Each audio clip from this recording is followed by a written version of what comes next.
Nous sommes rendus à la grande discussion à quoi ressemblerait un régime d'assurance médicaments qui correspond aux besoins des travailleurs et travailleuses. Et l'animateur du panel, M. René Vézina, je vous résume brièvement la carrière, pas la carrière, mais un petit affaire là. Chroniqueur, blogueur au Journal des Affaires, René Vézina pratique le journalisme depuis plus de 40 ans. Il a commencé il y avait 2 ans. Il a été le rédacteur en chef du journal de 2002 à 2005 et dirigeait auparavant la revue Commerce. Il a également animé pendant 3 ans l'émission Finance au réseau TVA. Diplômé de l'Université Laval. Non. Bon, le rouge et or qui vient encore nous hanter. En journalisme et sciences politiques. Il a commencé sa carrière en 1977 comme journaliste à la radio et la télé de Radio-Canada en Gaspésie, avant de passer au réseau national à Montréal. Il s'est ensuite tourné vers le journalisme scientifique, ce qui l'a conduit à s'intéresser à l'économie, qui est depuis devenu son champ de force. Son défi permanent, rendre compréhensible l'économie telle qu'elle se vit au jour le jour. Donc, on accueille René Vézina. Merci, M. Boyer. Quand on entend ce genre de récit, ça fait penser, tu sais, quand on tombe de quelque part, puis sa vie défile en quelques secondes devant ses yeux, c'est à peu près ça. Avec une petite nuance, je suis maintenant un jeune retraité du Journal des Affaires. J'ai quitté en juin, ce qui fait que j'ai aussi quitté mon régime d'assurance. Alors, je suis directement concerné par ce genre de discussion. Je vous présente très rapidement les panélistes parce qu'on pourrait y aller aussi sur les longues présentations, mais je pense qu'on va leur laisser davantage de temps. Donc, à ma droite, Elisabeth, à ma gauche, Elisabeth Gibault, qui est une analyste santé à l'Union des consommateurs, Isabelle Leblanc, présidente de Médecins québécois pour le régime public, et Guillaume Hébert, qui est chercheur à l'IRIS, l'Institut de recherche et d'information socio-économique. Alors, la façon dont ça va se dérouler, chacune des panélistes aura quelques minutes d'entrée de jeu pour poser la question. Appelons ça un cri du cœur, si vous voulez, là, pour établir les bases de la discussion qui va suivre. Et après, on va décortiquer un peu ce qui s'est fait. Remarquez que vous avez ici 3 personnes, 3 expertes qui sont à l'extérieur du mouvement syndical. Donc, on va prendre un petit peu un pas d'arrière pour voir de façon globale cette discussion, comment elle peut s'arrimer dans l'espace public. Parce que c'est ça qui va devenir l'enjeu. Je pense qu'avec les discussions en atelier, on a été convaincus ici de l'importance de faire bouger les choses. Maintenant, c'est de quelle façon ça peut, et il y avait quelques présentations tout à l'heure à micro, pour devenir vraiment là, une question universelle, parce que ça sera la prochaine étape. Et je laisse à Elisabeth d'entrée de présenter la toute première intervention.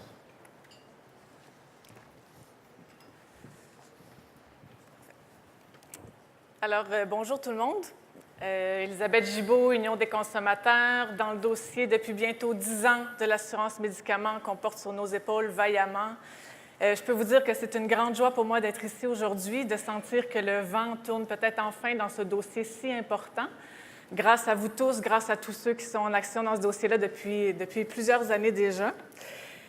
Le cri du cœur qu'on nous invite à porter d'entrée de jeu, à quoi ressemblerait un régime qui correspond aux besoins des travailleurs, je vous dirais d'entrée de jeu que c'est un régime qui ne doit surtout pas ressembler à celui qu'on a actuellement.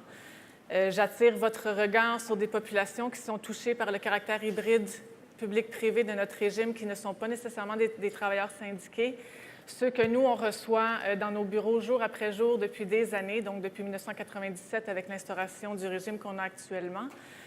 Vous savez que Union des consommateurs, c'est un regroupement national, un regroupement communautaire national.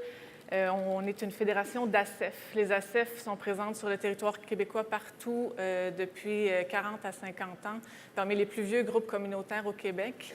Et leur mission est de faire du conseil budgétaire, de la lutte à l'endettement avec les gens. Quand les membres nous ont confié le dossier à l'Union des consommateurs de s'adresser, de s'intéresser à ce sujet-là, c'était parce que dans leur bureau, jour après jour, ils recevaient des gens qui leur confiaient avoir de la misère à payer leurs médicaments, même si on s'était doté d'un régime d'assurance médicaments au Québec. Et je vous donne quelques exemples de cas qu'ils reçoivent à leur bureau. Je reçois des tableaux comme ça régulièrement de gens qui m'envoient des pages et des pages de cas de gens qui, quand ils leur exposent leur budget, on voit clairement que l'accès aux médicaments est encore problématique.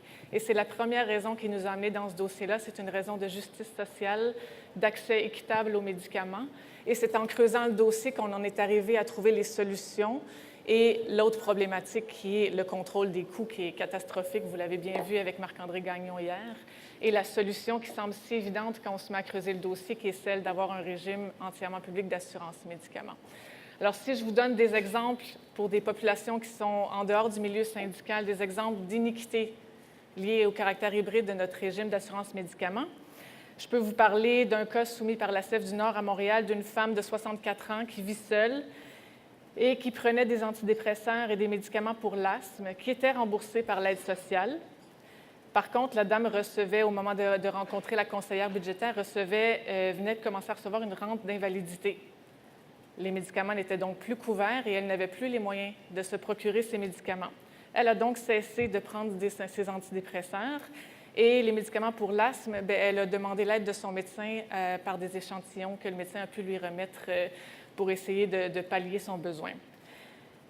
Et là, la situation est la suivante. Elle attend d'atteindre l'âge de 65 ans pour recevoir sa pension de vieillesse et avoir le supplément de revenu garanti qui va lui permettre d'avoir une couverture gratuite pour ses médicaments.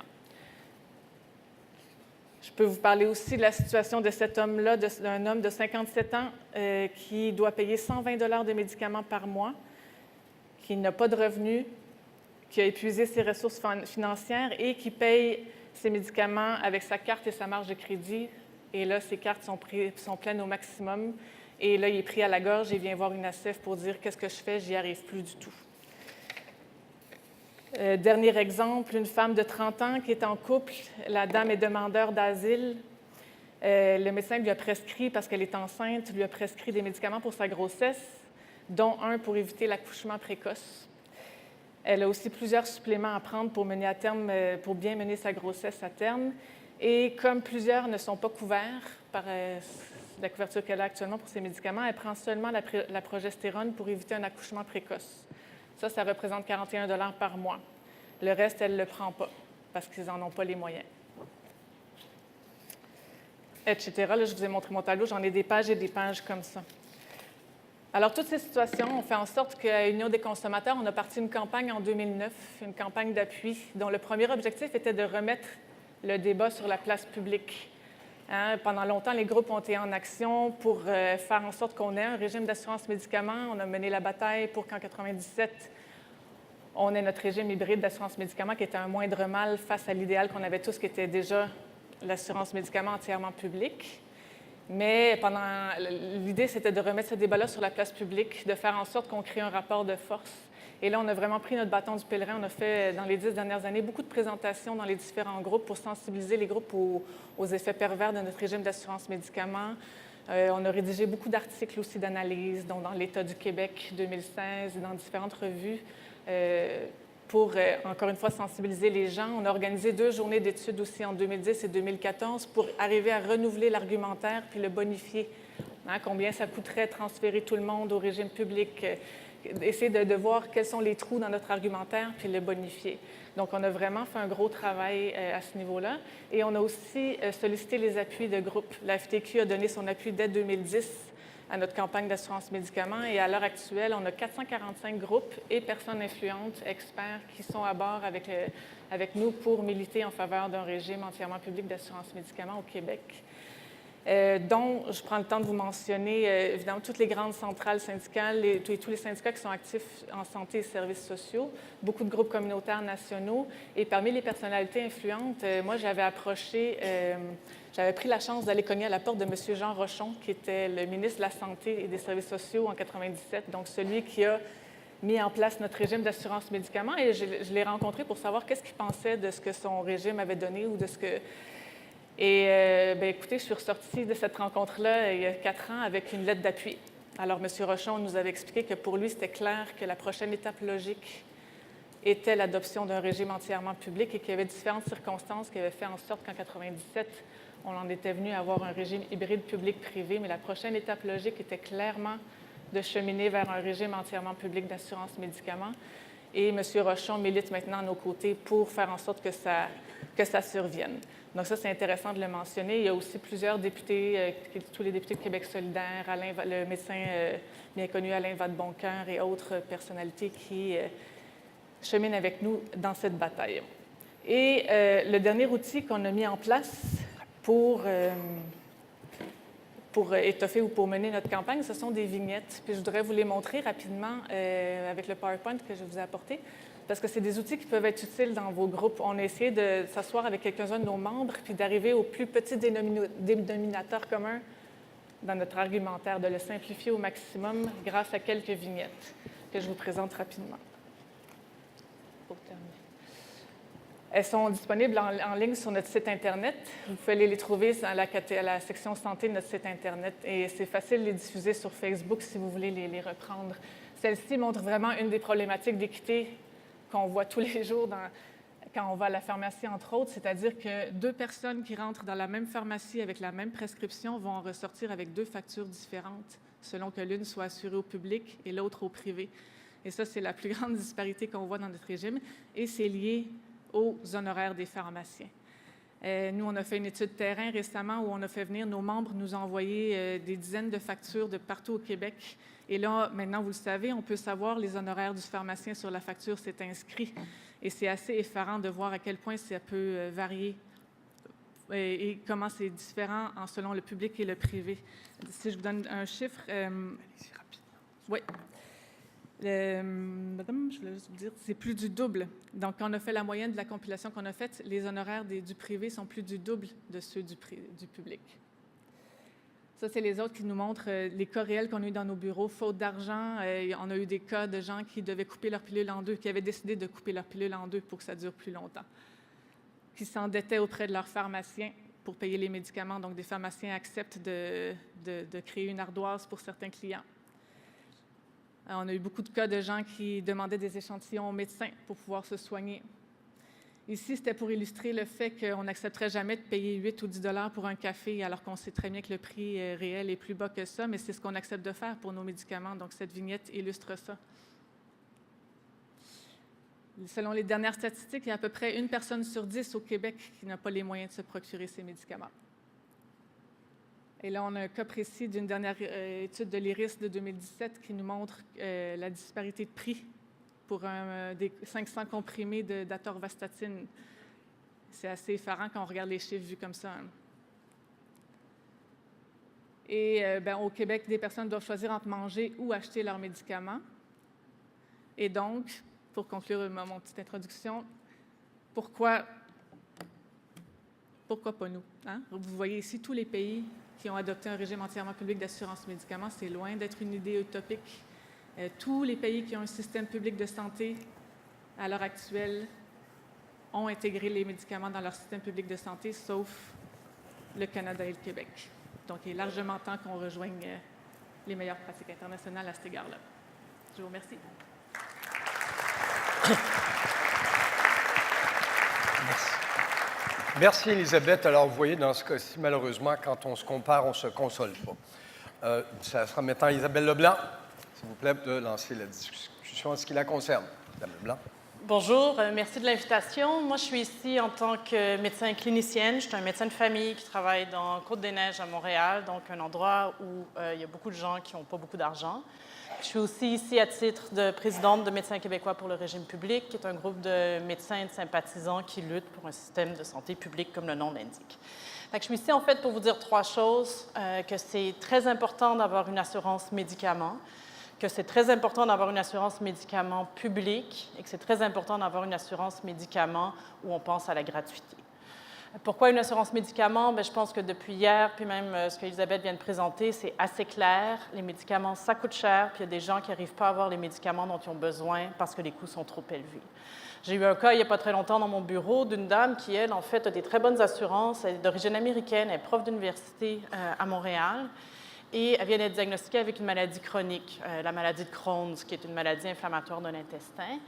Et c'est une maladie qui est traitable, qu'on peut assez bien contrôler avec des médicaments qui sont très chers.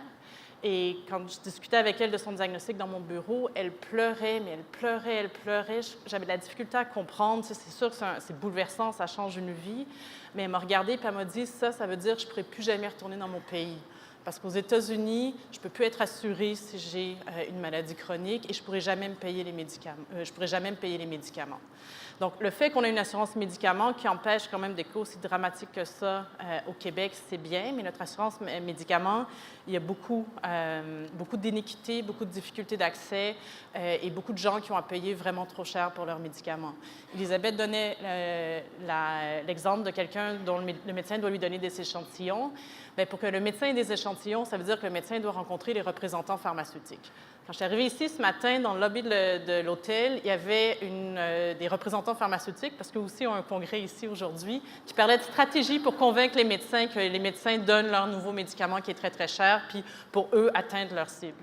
Donc, les échantillons, c'est bien quand les médecins peuvent en donner, mais pour avoir les échantillons, ils ont dû un peu vendre leur âme au diable et parler à des représentants pharmaceutiques qui les ont peut-être convaincus de donner des médicaments qui ne sont pas nécessairement nécessaires ou pas nécessairement pertinents. Donc, pourquoi est-ce que ça nous prend une assurance médicaments publique? D'abord parce qu'on s'est doté en 1970 d'un système d'assurance maladie publique. On s'est dit, on veut que, comme société, tous les gens qui ont besoin de soins médicaux, de soins nécessaires à leur santé, soient couverts. Puis en fait, notre système d'assurance maladie, c'est plus un système d'assurance hospitalisation puis une assurance visite chez le docteur. Parce que les médicaments n'étaient pas couverts. Aller voir un physiothérapeute, un ergothérapeute, tout à l'heure, les gens parlaient d'assurance complémentaire. Tout ça, c'est pas couvert. Et c'est un problème, parce qu'il y a des gens qui ont des assurances, il y a des gens qui n'en ont pas, et l'accès à la santé est vraiment différent selon le type d'assurance que l'on a. Donc ça, c'est d'abord une première raison, parce qu'on a un système d'assurance maladie publique, puis ça devrait vraiment couvrir tout ce qui est nécessaire pour la santé. Ensuite, puis ça, je pense que je n'ai pas besoin de vous en parler trop en détail, il y a beaucoup d'iniquités liées au système d'assurance hybride. Les gens qui sont assurés ont des co-assurances, ont des primes à payer qui sont différentes que les gens qui ont l'assurance publique. Les régimes sont très différents les uns des autres, puis on a entendu qu'il y a beaucoup de coûts pour les travailleurs et pour les employeurs liés aux assurances privées. Il y a aussi des problèmes précis. Quand on souscrit à une assurance privée, par exemple, si un d'entre vous a une assurance privée, votre conjointe et vos enfants sont aussi tenus d'avoir cette même assurance privée-là. Ce qui fait que si une adolescente de 15 ans vient me voir dans mon bureau parce qu'elle a besoin de contraception, puis je lui prescris de la contraception, s'il y a un régime d'assurance maladie publique, personne ne va vraiment le savoir. Elle va aller chercher son médicament, elle va payer la co-assurance et ça sera tout. Mais si c'est sur une assurance privée, ça veut dire que son parent, qui lui ou elle est assuré, va recevoir un relevé que quelqu'un a payé 15 $ pour des médicaments ce mois-ci, puis ça va être un coût qui va revenir à tous les mois. Donc, côté confidentialité, le système privé est vraiment problématique. Parce qu'en théorie, quand on a en haut de 14 ans, tous les soins de santé devraient être confidentiels, mais parce qu'il y a un assureur externe, les patients subissent, des fois, c'est la même chose pour des gens, des fois, qui sont en situation soit de violence conjugale ou qui veulent cacher un diagnostic à un ou à une partenaire, comme ils sont tenus d'avoir l'assurance médicaments, c'est très problématique. Donc, je pense que il y a plein de raisons pour lesquelles l'assurance hybride ne fonctionne pas. Puis je pense vraiment qu'il faut aussi qu'on pense au point de vue valeur. Là, il y a quelqu'un qui a souligné ça tout à l'heure. Qu'est-ce qu'on veut comme société? On peut faire le choix d'un système public qui fonctionne bien. C'est sûr qu'on est dans un moment où, avec la nouvelle gestion publique, le néolibéralisme, on nous explique tout le temps comment le privé, c'est mieux, le privé, c'est plus efficace, la concurrence, c'est vraiment la meilleure chose. Mais vous savez quoi? C'est pas vrai. On en a une preuve avec l'assurance médicaments hybride. Le public peut être vraiment mieux, puis c'est un choix de société qu'on peut faire ensemble. On peut se libérer un peu de la logique marchande en soins de santé. On peut reprendre le contrôle des coûts, le contrôle de la pertinence des médicaments aussi. Là, il y a des gens qui parlaient de surconsommation de médicaments. Ça pourrait être intéressant d'en revenir au niveau du panel, mais avec un système qui est géré par le public, qui est financé par le public, avec des organismes externes qui s'assurent de décider quels médicaments sont couverts, puis que ce soit les bons médicaments qui soient couverts pour les bonnes personnes, pour les bonnes raisons, on pourrait vraiment avoir un système qui est universel et qui pourrait promouvoir la gratuité. Merci beaucoup.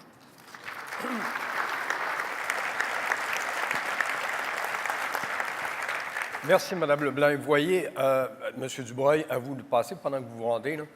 Vraiment, les deux pôles, les deux piliers d'une discussion, c'est public et universel. Par moment, on va parler public et je pense qu'on doit comprendre qu'à partir de tout de suite, ce sont ces deux éléments-là qui sont indissociables, qui sont inextricablement liés, et c'est vers ça qu'on pourrait tendre. M. Dubois, il a vous la parole. M. Hébert, en fait. Pardon.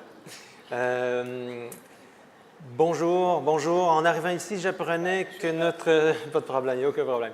J'apprenais que notre dernier livre, publié cet été, était en finaliste pour le prix des libraires. Merci Wilfred de nous avoir passé l'information. On est très, très contents. Puis c'était justement le point de départ que j'avais pour aujourd'hui. Parce que l'IRIS, notre dernier livre, s'appelle « Détournement d'État ». Et l'IRIS, on a été fondé en 2000. On a été fondé pour offrir un contre-discours à la perspective néolibérale. Hein? Ça, c'est la raison, la mission de base. Et parler de ça, dire ça dans la population, offrir un contre-discours à la perspective néolibérale, ce n'est pas nécessairement ce qu'il y a de plus groundé, ce qu'il y a de plus clair pour les gens.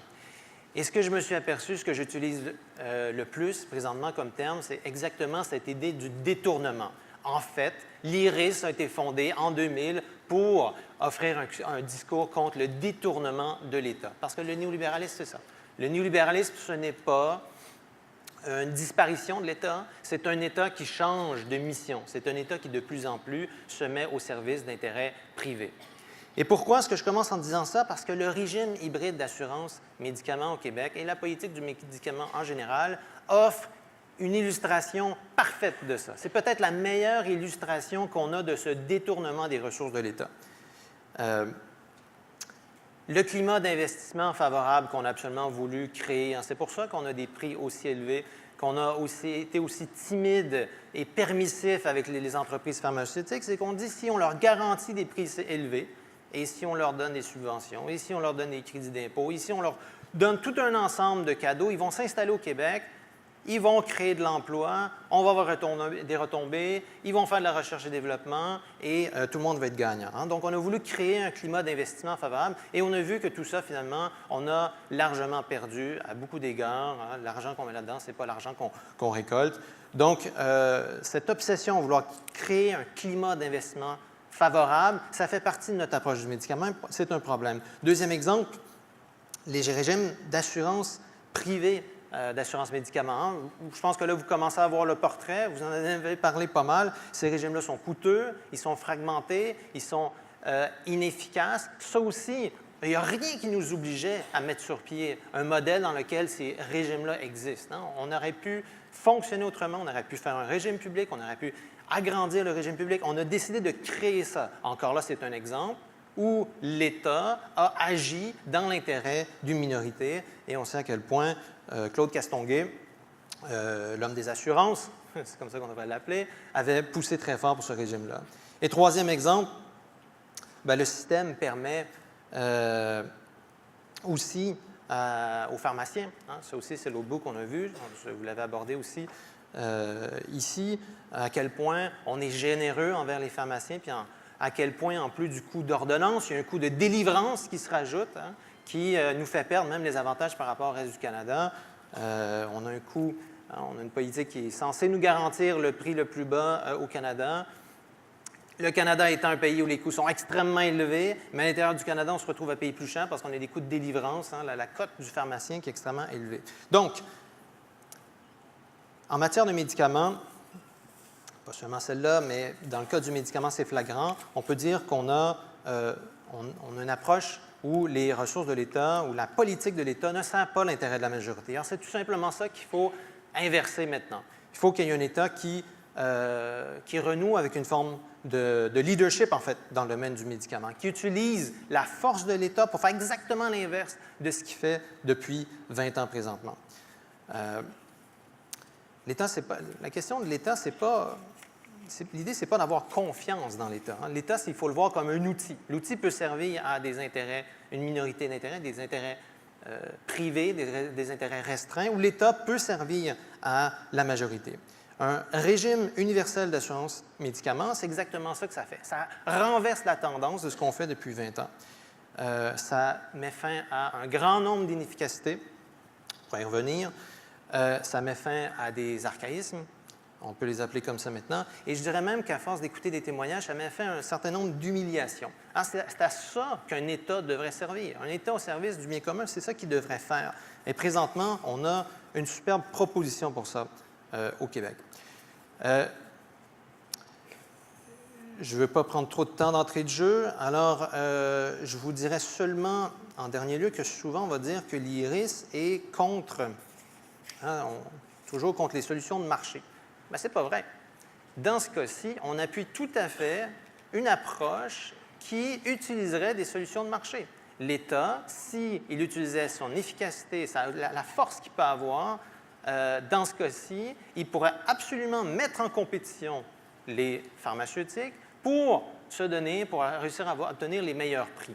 Je pourrais revenir sur comment est-ce qu'on peut faire ça. Mais dans ce cas-ci, c'est ça qu'on fait, plutôt que diviser les travailleurs. Dans ce cas-ci, c'est les entreprises qu'on divise.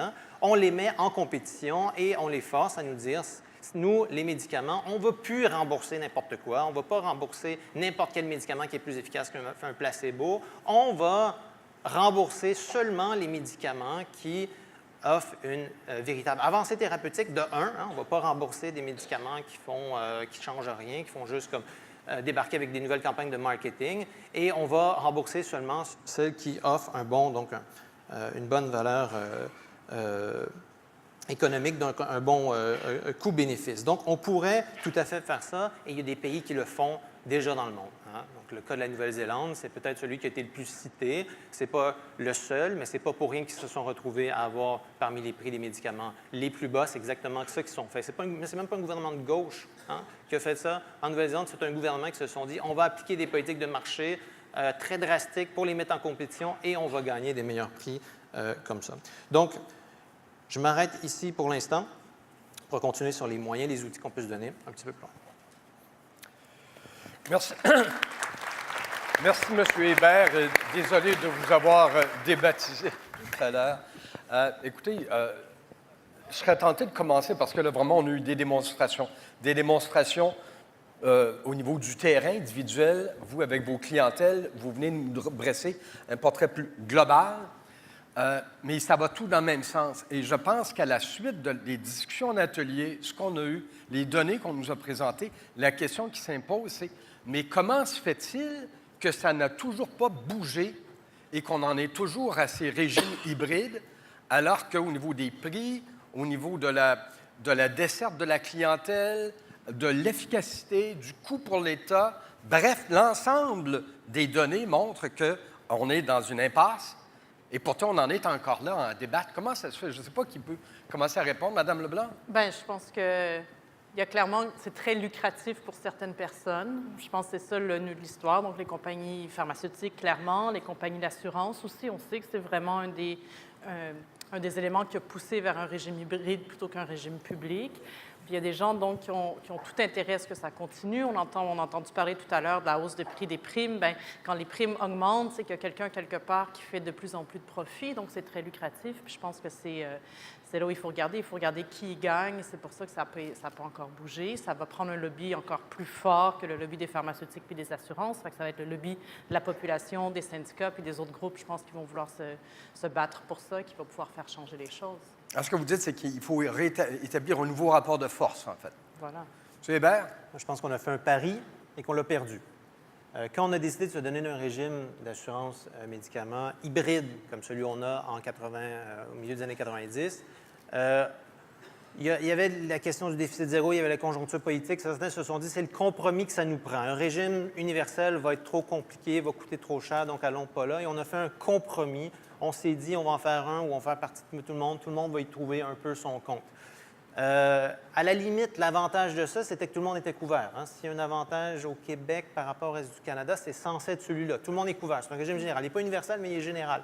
Cela dit, ce qu'on s'aperçoit, c'est que les données nous montrent que l'accessibilité n'est pas nécessairement si bon que ça, finalement. Les gens se privent aussi au Québec de médicaments en raison des questions de coût. Donc, on a fait ce pari-là avec ce système-là. Certains diraient que c'était la chose à faire à l'époque. D'autres diraient qu'on n'aurait pas dû le faire comme ça. Ce qui est clair maintenant, c'est que ce système-là est absolument insoutenable et que maintenant, il faut passer à d'autres choses. Alors, c'était un compromis qui, peut-être à l'époque, s'imposait.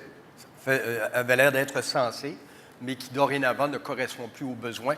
Et je rappelle, puis je ne vais pas insister lourdement là-dessus, puis on a eu des cas, population vieillissante, des maladies souvent qui sont liées au climat dans les villes et ailleurs, donc qui apparaissent. La demande pour des médicaments ne va pas diminuer, là, bien au contraire. Même si on peut imaginer physiothérapie, massothérapie, exercice, jogging, tout ce que vous voulez, il va y avoir toujours l'importance pour les médicaments. Mais je vous demande, à vous, Madame Gibault, qui avez commencé, qui est arrivé justement avec... On parlait, M. Hébert parlait d'humiliation. On peut imaginer, là, avec les cas que vous présentiez, et ce que Mme Leblanc présentait.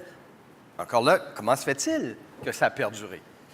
Je dirais que ça fait au moins 10 ans que ce n'est pas très à la mode pour nos gouvernements d'instaurer des nouveaux programmes sociaux et que la démonstration n'était pas encore assez éloquente. Moi, je pense que le vent tourne à l'heure actuelle pour une raison principale, c'est qu'il y a plus de monde à bord, mais aussi les compagnies d'assurance elles-mêmes commencent à trouver ça moins drôle. C'est-à-dire que leurs clients, vous, les employeurs ou les entités qui négocient les régimes d'assurance collective, se plaignent. Et c'est ça qui fait que là, ça force les choses à bouger, notamment du côté des compagnies d'assurance qui sentent que le vent tourne et que ça va changer. Et l'autre élément, c'est le fait qu'au fédéral, ça bouge beaucoup à l'heure actuelle et ça va faire en sorte que les plaques tectoniques vont bouger peut-être enfin dans les prochains mois. Et ce qu'on entendait, et ce qu'on peut voir aussi sur le terrain, c'est que les employeurs eux-mêmes se rendent compte que ça devient insoutenable à quelque part. Dans l'ensemble des questions qui ont été abordées, il y avait la question du financement d'un régime de ce genre. Est-ce qu'on peut croire que ça pourrait être effectivement intégré, que l'État assume avec une entité nouvelle et aille percevoir au niveau, puis toujours avec un système progressif, hein, c'est la base, taux d'imposition. M. Hébert. Oui, je pense qu'à ce niveau-là, c'est tout à fait possible d'élargir l'assurance qui existe déjà. Hein. Encore là, ce qu'il faut comprendre, le système hybride est une vache à lait pour des assureurs privés. Hein. De la façon dont on l'a construit, ce régime-là, on a été à l'inverse de la base de ce qu'est une logique assurantielle. Hein. Habituellement, un assureur va se dire, OK, on va faire un pool de gens, on va avoir là-dedans des bons risques, des mauvais risques, puis les bons vont commencer par les mauvais, puis on va faire des calculs actuariels, puis en bout de ligne, on est sûr qu'on va dégager tant de profits, etc. Mais là, on a fait le contraire. On a dit aux assureurs privés, OK, prenez ce qui vous intéresse dans la population. Ils ne sont pas fous, ils ont été prendre les bons risques, et l'État va couvrir le reste, les mauvais risques. Hein? Donc, qu'est-ce qu'on se retrouve? Un système privé qui est super rentable aux assureurs privés et le public à côté qui fait juste être déficitaire parce qu'il y a juste les mauvais risques. Il ne peut pas avoir la logique assurantielle de base qui permet de contrebalancer les risques. Donc, dans la mesure où on élargit tout ça, bien oui, c'est sûr qu'on y gagne. Puis c'est là aussi que je pense qu'on peut être optimiste, c'est que les entreprises aussi y gagnent. La majeure partie, ceux qui se retrouvent aussi à payer des cotisations très, très élevées. Donc là, il y avait la proposition d'intégrer tout ça à travers le Fonds de santé services sociaux que paient déjà les entreprises. Donc, à mon avis, c'est du fine-tuning qui n'est pas trop épeurant. Mais il y aurait déjà des mécanismes en place. Madame Leblanc? Non, mais c'est ça. Je pense qu'un peu comme Guillaume dit, en ce moment, les gens qui sont assurés par les compagnies d'assurance, c'est les travailleurs, c'est les gens donc, qui ont un salaire, en général, qui ont une maison, qui sont capables de se nourrir. Les gens qui sont assurés par le public, c'est les gens qui sont très malades, qui sont en invalidité prolongée, c'est les gens qui sont sur l'assurance salaire, c'est les gens qui ont pas de revenus, les gens qui sont en général en santé de mauvais risque. Hein. Mieux vaut être riche et malade que pauvre et mieux vaut être riche et malade que riche et en santé que pauvre et malade. Voilà. Mais tous les pauvres, tous les malades, ils sont en général par l'assurance publique. Donc, côté financement, c'est sûr que ça ne va pas coûter beaucoup plus cher d'assurer tout le monde. Et il y a énormément d'économies à faire. Juste l'idée de négocier le prix des médicaments, ça va nous permettre de faire des économies monstres. Juste avoir une façon de s'assurer que les médicaments sont donnés aux patients qui en ont besoin. Donc, la pertinence des médicaments, ça va être beaucoup plus facile s'il y a un contrôle global plutôt que diverses compagnies d'assurance et un assureur public. Vous parlez de pouvoir de négociation, mais vous parlez aussi de choix de médicaments. On va y venir tout de suite après parce que je sais que ça inquiète. Ça demeure un sujet d'inquiétude.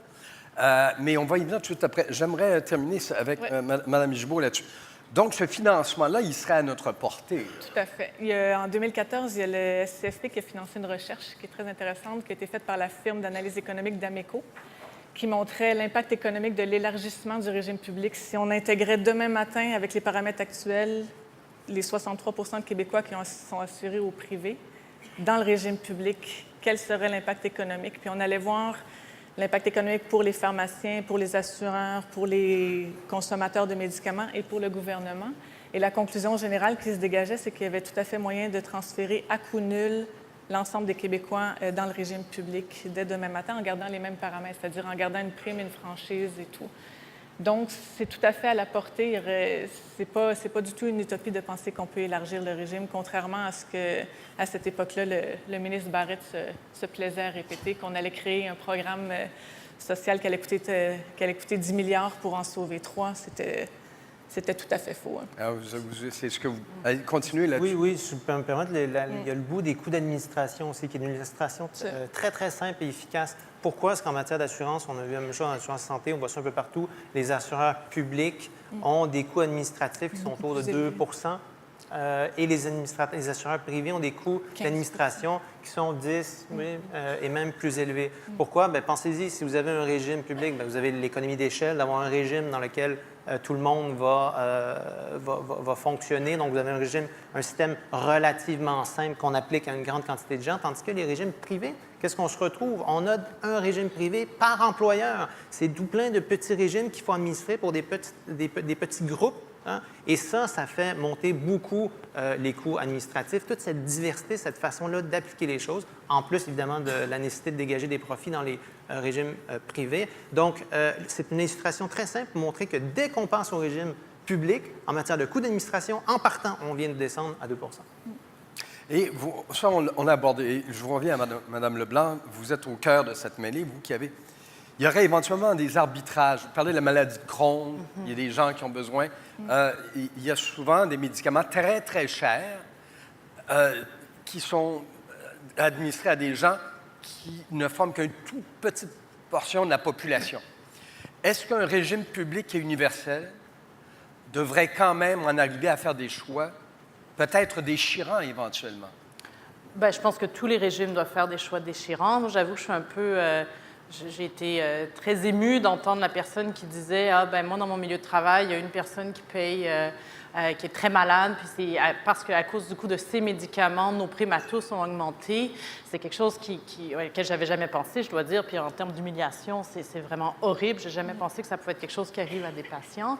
Mais le régime public fait déjà des choix. En fait, il y a déjà un choix de médicaments qui est fait. Puis le système n'est pas idéal parce que c'est un système qui est entre l'INES, l'Institut national d'efficacité, d'excellence en santé et en services sociaux, avec la Régie d'assurance maladie du Québec. Mais ils regardent les médicaments, ils regardent quels médicaments devraient être couverts. Et si jamais le médicament n'est pas couvert généralement, il y a des cas d'exception, des patients d'exception ou des personnes pour qui le médicament peut être couvert. Je pense que c'est peut-être pas pour le débat d'aujourd'hui, mais il faut se poser des questions beaucoup sur la pertinence des prescriptions. Beaucoup des médicaments qui ne sont pas couverts, c'est des médicaments qu'on voit annoncés à la télé, c'est des nouvelles molécules qui sont présentées toujours comme ayant des effets fabuleux, puis souvent, ce n'est pas vraiment le cas. Donc, on a vraiment besoin des scientifiques qui regardent pour voir si vraiment c'est des médicaments qui sont efficaces. Puis oui, il y aura des choix à faire, il y a toujours des choix à faire, mais je pense que si c'est à l'échelle de toute la population québécoise et pas à l'échelle de une ou deux compagnies d'assurance pour un ou deux patients, ça va être des choix qui vont être plus faciles à faire et qui vont coûter moins cher. Il y a aussi une question d'éducation là-dedans, parce qu'on en parlait, peut-être qu'on n'aura pas le temps de l'aborder, mais cette surconsommation de médicaments vient quasiment là, comme un automatisme. On prend une pilule, puis ça va aller mieux. Et c'est devenu, on en parlait lors de la présentation, c'est pas un bien de consommation, les médicaments, au départ. Hein? Et pourtant, c'est souvent traité comme tel. Mais c'est intéressant parce qu'on parle de surconsommation de médicaments. On pense aux gens qui prennent beaucoup de médicaments dans la vie quotidienne. On ne parle jamais de surconsommation de médicaments en hôpital, par exemple, parce que là-bas, on a l'impression que les gens donnent juste les médicaments dont on a besoin. En première ligne, souvent, les médicaments sont donnés parce qu'on ne peut pas prescrire un psychothérapeute, on ne peut pas prescrire un massothérapeute, on ne peut pas prescrire un physio. La grande crise des opiacés qu'il y a en ce moment en Amérique du Nord, bien, je vous garantis que si les gens avaient accès à un physiothérapeute rapidement, quand ils ont des douleurs musculo-squelettiques, il y aurait une bien moins grande crise des opiacés. Donc, oui, il y a une surconsommation de médicaments. Il faut se demander qu'est-ce qu'on peut faire pour changer. Puis, ce n'est pas seulement agir sur la prescription de médicaments. Je voudrais revenir sur un point qui a été soulevé tantôt au micro qui m'apparaît fondamental. On a dit que c'est un régime public, ce serait un régime universel. Est-ce que les travailleurs saisonniers sont couverts? Est-ce que les réfugiés sont... Est-ce que l'ensemble de la population serait, d'après vous, puisqu'on ne veut pas faire d'exception et qu'on veut qu'il soit vraiment, qu'il englobe l'entier des classes, est-ce qu'il faudrait se rendre jusque-là? Je pense que le critère le plus simple, c'est de se baser sur qui a accès au système de santé publique à l'heure actuelle. Ce sera les mêmes gens qui auront accès. L'universalité du système public de santé va s'appliquer aussi au régime d'assurance médicaments qui sera intégré éventuellement. Puis comme ça, Donc, on joue sur le principe tel quel d'universalité. Tout à fait. Ça vous apparaît la solution, vous, madame? Moi, j'irais peut-être même encore un peu plus loin. Je pense, je veux dire, pour des raisons humaines d'abord et avant tout, je pense que tout le monde qui habite au Québec, quel que soit son statut, devrait avoir accès aux soins de santé, au moins aux soins de santé de base. Tout à fait. Puis ça, c'est la vraie réponse, c'est la réponse humaine. Puis la réponse, si on était dans une salle qui applaudit pas quand on dit ça, c'est aussi juste en termes de coût pour la santé publique. Et j'aime pas faire cet argument-là, dire « ouais, mais là, si quelqu'un a la tuberculose puis il peut pas avoir ses médicaments, tout le reste des gens vont avoir la tuberculose », mais il faut aussi penser en termes de prévention puis de santé publique, ce qu'on fait vraiment pas assez. Donc moi, je pense que tout le monde qui habite ici devrait avoir accès. Et c'est pas ça qui ferait exploser les coûts? Oh, Tu es bien? vraiment pas. Non, à mon avis, non. Je ne pense pas qu'on parle de parties de la population qui sont assez grandes pour ça. On a vu quand il était question là, justement des réfugiés, là, on a eu cette question fédérale sur Harper, les services avaient été coupés soudainement. On ne faisait pas des grosses économies avec ça. Cela dit, ce qu'on se renvoie comme message, comme société, par exemple, ça, c'est moins beau. Je trouve que ça nous coûte pas mal plus cher d'envoyer ce type de message-là. Les travailleurs saisonniers,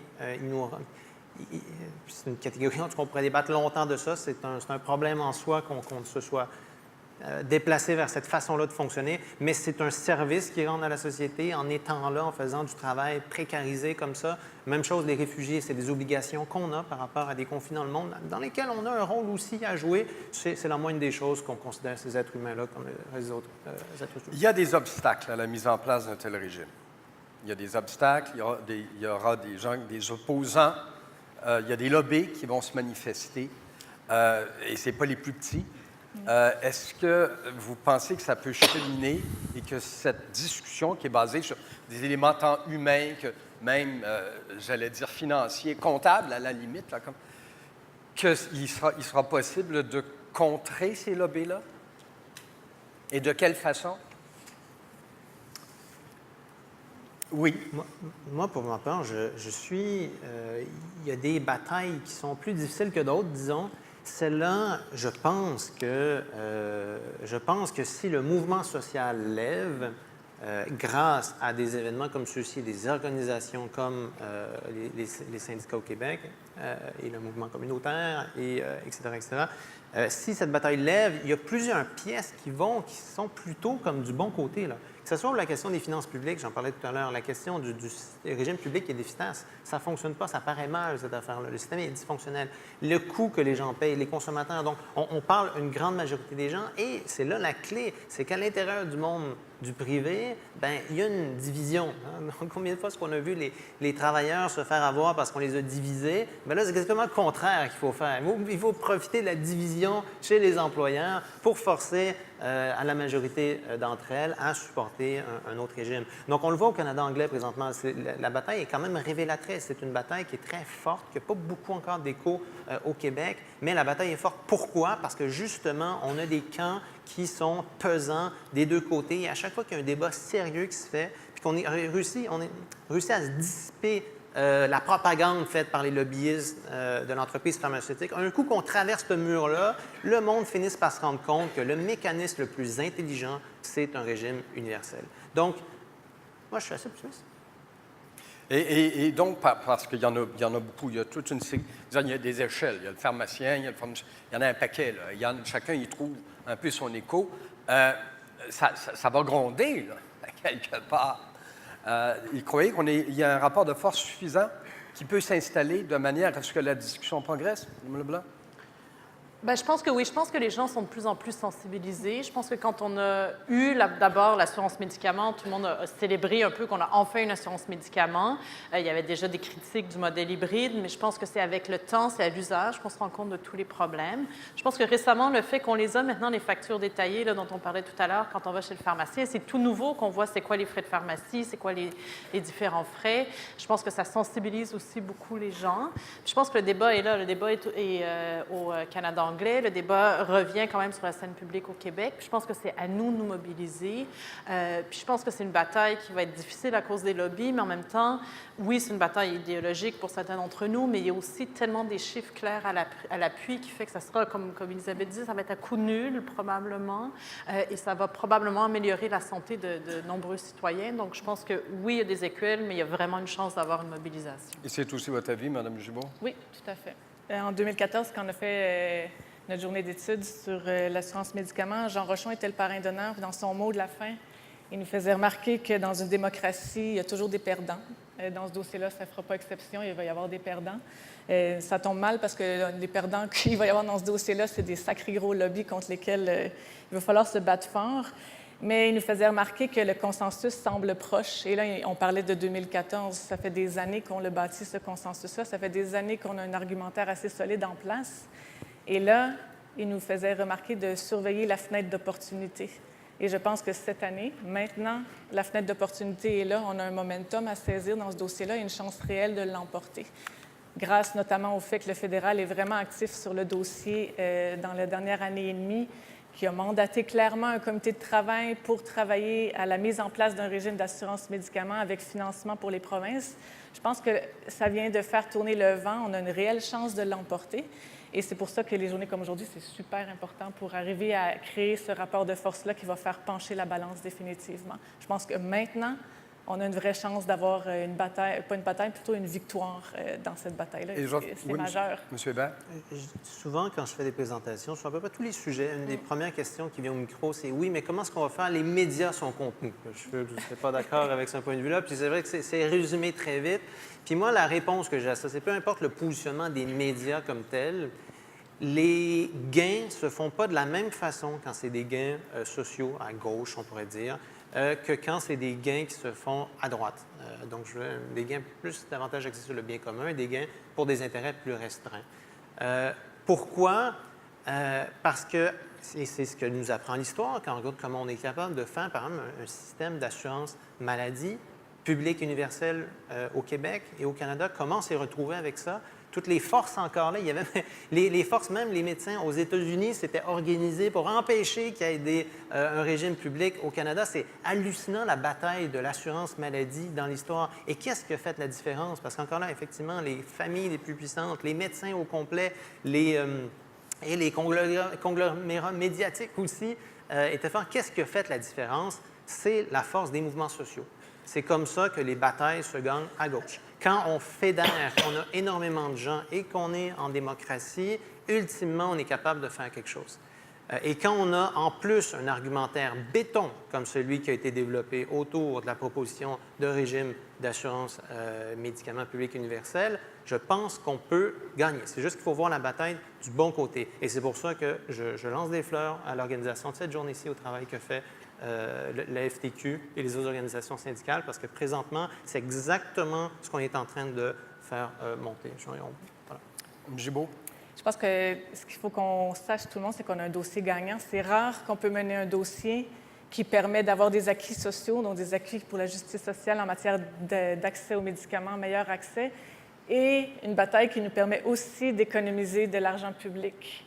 Et ça, c'est un luxe donc on peut rarement se permettre dans nos batailles pour la justice sociale. Et ça, je pense que c'est quelque chose avec lequel on doit travailler ou qu'on doit utiliser dans nos représentations, notamment face à un gouvernement de la CAQ pour qui la lutte au gaspillage est si importante. Je pense que ça nous fait un argument de plus ou un argument à utiliser encore plus maintenant dans nos représentations. Et je vais faire du pouce sur ce qu'on vient de dire, là, sur le fait qu'il y a un élan qui part pas de cette salle, mais du mouvement.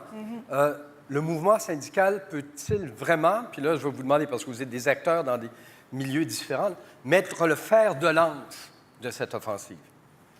Est-ce qu'on peut s'appuyer, et après ce que vous avez pu voir, parce qu'à un moment donné, on risque de se dire, oui, mais c'est parce qu'il y a des intérêts particuliers en jeu, là. Est-ce que ça peut déborder? Est-ce que c'est souhaitable et on peut partir de ça? M. Hébert.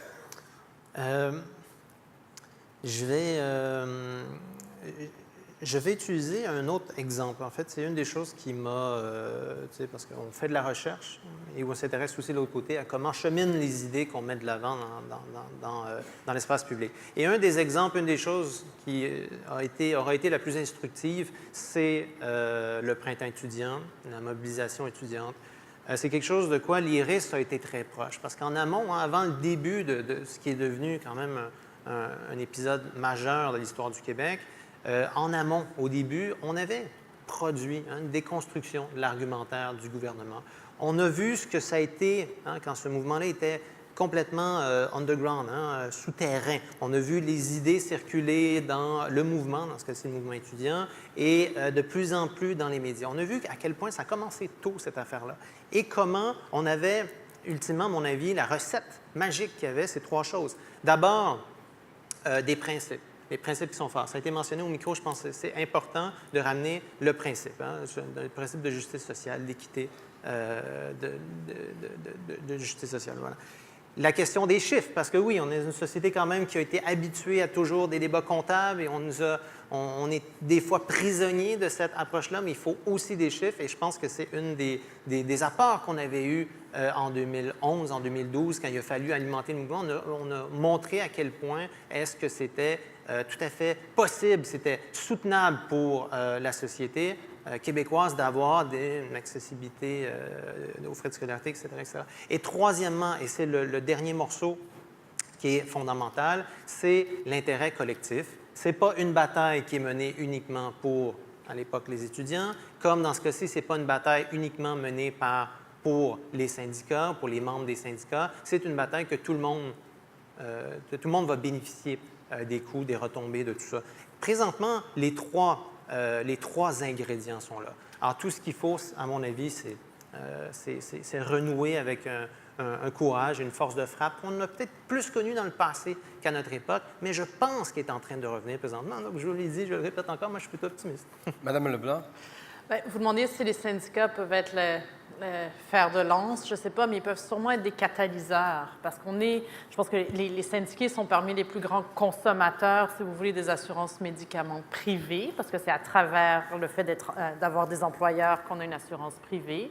Puis je pense qu'ils ont aussi une force de mobilisation. Vous avez une force de mobilisation qui est vraiment extraordinaire. Donc, effectivement, si les idées font leur chemin, si on est tous d'accord qu'il faut changer les choses, je pense que les syndicats peuvent clairement catalyser la discussion puis l'amener sur la place publique puis auprès des dirigeants pour que vraiment des étapes soient franchies pour améliorer la situation. Oui, le mot catalyseur me semble important là-dedans, oui. Madame Gibault? Je pense que l'apport des syndicats est décisif dans ce dossier-là, par la force du nombre puis par le rayonnement que l'action des syndicats peut permettre. Je pense aussi que c'est super important que de travailler en alliance, c'est-à-dire que chacun fasse voir la diversité des acteurs qui sont en jeu sur cette question-là. Il y a le mouvement communautaire qui est en action dans ce dossier-là, il y a la coalition Solidarité Santé, et je pense que plus on fera voir la force de la société civile sur ce dossier-là, meilleures seront nos chances de l'emporter. Et je pense même qu'on en est rendu à l'étape de dépasser le cercle des convaincus. Avec la coalition Solidarité Santé, notamment dans les derniers mois, on a cherché à communiquer avec les chambres de commerce. Il ne faut pas négliger l'insatisfaction des employeurs, on en parlait tout à l'heure, mais je pense qu'il y a moyen de mettre les employeurs de notre côté dans cette bataille-là.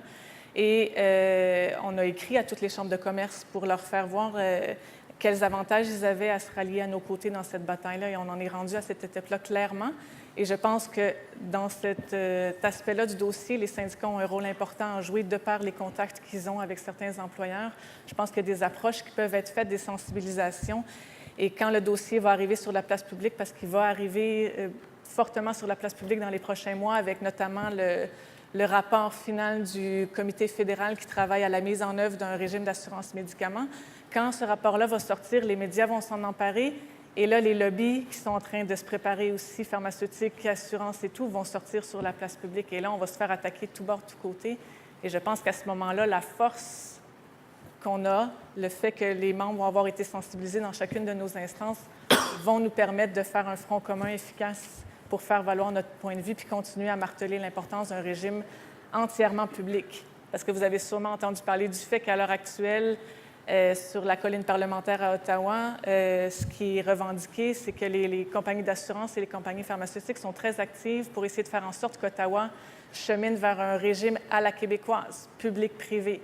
Hein, c'est ce qu'ils veulent parce qu'ils sentent que la soupe est chaude puis qu'on se dirige vers un changement quelconque de régime ou l'instauration d'un régime fédéral. Fait qu'ils se disent, bon, bien, tant qu'à faire, essayons que ce soit le régime québécois qui soit adopté à l'échelle du pays pour qu'on ne perde pas trop de nos acquis. Alors, je pense qu'on a un gros travail à faire dans les prochains mois pour marteler l'importance d'un régime entièrement public, faire voir les inconvénients de notre régime.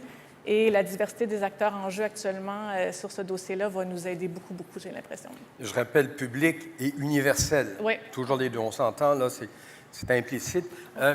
Avant de passer, parce qu'on va se donner une période de questions avec la salle, je voudrais simplement revenir sur des éléments. Vous savez, vous avez dans votre cartable là, ce guide de discussion des médicaments, pièce maîtresse de notre santé, qui est vraiment un remarquable résumé de ce qui aura été dit. Évidemment, il y a des éléments qui peuvent s'ajouter sur, par exemple, les coûts et les comparaisons qu'on faisait tout à l'heure. C'est un très bon résumé et je ramène les principes de base. Et j'aimerais vous entendre dire, est-ce que c'est vraiment complet quand on les énonce, ces principes? Est-ce que c'est ça qui devrait être la plateforme? Donc, un régime sous gestion publique, universel, accessible, équitable, viable, évidemment, québécois et indépendant. Indépendant dans la mesure où il y aurait moins, il n'y a pas de pression politique là-dedans. Est-ce que ça fait vraiment le tour? Est-ce qu'il y a un de ces éléments-là qui vous apparaît peut-être être un talon d'Achille, que ce soit, je ne sais pas, qu'il soit viable ou qu'il puisse être complètement indépendant? Est-ce que c'est vraiment ça là, qui est la structure? Moi, je pense que oui. Je pense que c'est en fait des très, très bons principes. J'ajouterais peut-être pertinent aussi pour avoir un débat un petit peu plus grand sur l'utilisation des médicaments, l'usage des médicaments, de qui peut prescrire les médicaments aussi, parce qu'on sait que c'est la chasse gardée des médecins de faire la prescription de médicaments, alors qu'il y a d'autres professionnels de la santé qui pourraient le faire. Mais je pense qu'il faudrait peut-être juste ajouter l'élément de pertinence à ces principes. M. Hébert? Est-ce qu'on a dans la liste la transparence, les questions de transparence? Transparence, oui, ça s'ajouterait. Hein? C'est celui que j'aurais tapé sur le clou. Bien, s'il est là, c'est merveilleux. Je pense que c'est une transparence dans quel sens? Bien, c'est ça, je pense que c'est une des clés. Ce qu'on a vu dans plusieurs juridictions. La Nouvelle-Zélande encore est un cas intéressant, mais on avait vu ça aussi en Colombie-Britannique, où quand l'État se donne les capacités de mieux comprendre ce qui se passe, d'analyser. Bon, on a le cas de l'INES aussi, mais bon, qui a une portée qui pourrait être largement... beaucoup plus large, en fait. On se retrouve à aussi créer un environnement dans lequel les gens ont accès à plus d'informations de qualité, où le sens critique des gens est plus élevé. Donc, et même, c'est ça qui permet aussi d'avoir souvent dans les juridictions une consommation de médicaments plus basse, d'une certaine façon, parce que les gens restent plus critiques, le voient pas comme un moyen de consommation comme les autres, de un, mais aussi d'acheminer de l'information à des gens qui prennent des décisions, comme les médecins eux-mêmes. Les médecins, s'ils sont à la merci des promoteurs de l'assurance pharmaceutique, bien, on est pris ici. On a au contraire les capacités publiques de produire beaucoup d'informations neutres, objectives sur les médicaments et alimenter les médecins. Bien, c'est là, franchement, qu'on y gagne beaucoup. Donc, oui, transparence, je taperais sur ce coup-là. Transparence, pertinence. Est-ce que vous en avez un autre à ajouter, Oui, bien, deux choses. Je pense que la gratuité des médicaments dans le futur régime est très importante. Il y a plusieurs études qui démontrent que même une petite participation d'un consommateur de médicaments à la pharmacie peut être un frein. C'est dissuasif. C'est dissuasif. Donc, pour moi, l'aspect que le financement de ce futur régime-là soit collectif par nos impôts est super important et qu'à la pharmacie, comme à l'hôpital, les gens n'aient rien à payer. Je trouve que c'est très important. L'autre élément sur lequel je mettrais l'emphase, c'est que notre futur régime entièrement public et universel d'assurance médicaments, c'est une locomotive. Pour moi, c'est une locomotive qui nous permet d'y rattacher toutes sortes de wagons. Comme? Pour, justement, des wagons qui nous permettent d'assurer un meilleur contrôle des coûts et une meilleure prévention. Donc, de se mettre cette locomotive-là, on peut y rattacher tous les mécanismes de contrôle des coûts qui vont être super importants pour, justement, contenir les coûts du futur régime. Et c'est justement parce qu'on aura toutes les dépenses sous une même cagnotte que ça va nous permettre de faire ça de façon efficace. Actuellement, tout ce que les gouvernements ou les compagnies d'assurance tentent de mettre en place pour contrôler les coûts peut jamais atteindre sa pleine efficacité parce qu'on ne touche pas à toutes les dépenses en médicaments. Et c'est seulement avec un régime entièrement public qu'on va arriver à faire ça. Et donc, la locomotive nous permet d'y rattacher des wagons qui permettent de contrôler les coûts de manière beaucoup plus efficace et d'investir peut-être en prévention. Il faudrait s'assurer que notre futur régime, les économies qu'on réalise, on les réaffecte à la prévention, ce qui ne s'est jamais vraiment fait jusqu'à présent. Donc, meilleure consommation de médicaments, guide de pratique pour les médecins, tout ce qui va nous permettre d'arriver à moins de surconsommation de médicaments, mais plus de soins en psychothérapie ou en physiothérapie pour moins recourir à la médication. Ce sont des mesures ou des wagons qu'on pourra rattacher à notre locomotive. Vaste chantier. Et j'en profite, moi je me promène beaucoup à travers le Québec. Là. On a glissé tantôt le mot chambre de commerce.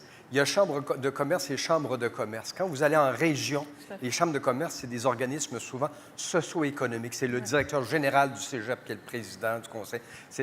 Et je pense que vous qui êtes aussi, qui arrivez d'un peu partout à travers le Québec, il y aurait des jonctions éventuellement à faire, simplement pour des questions de bon sens. Il y a des gens qui pensent, on l'a vu, là, les coûts explosent un peu partout.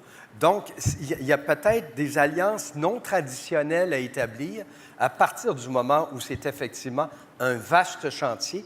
Il y aura peut-être des ouvertures qui étaient imprévues ou auxquelles on n'avait pas nécessairement pensé sur le terrain. Parce que, je comprends, là, le mouvement syndical est solide au Québec, là, mais il n'est pas partout, d'une part, et il n'est pas omnipuissant. Alors, il va falloir probablement créer là, des jonctions à quelque part.